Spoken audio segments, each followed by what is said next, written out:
yung ano nyo boundaries nyo Kakalimutan nyo yung boundaries nyo.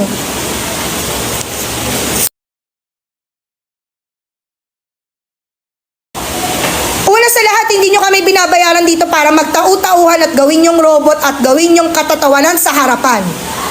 Pangalawa, hindi ako nag-board exam para lang hindi irespeto ng mga katulad nyo. Wala pa namang nararating sa buhay.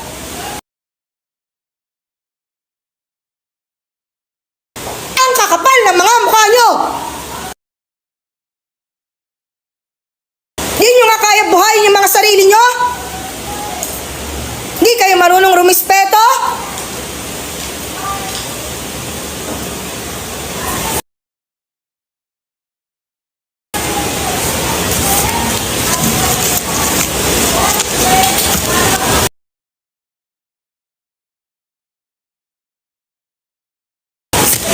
Mag-board exam din kayo para malaman nyo kung ang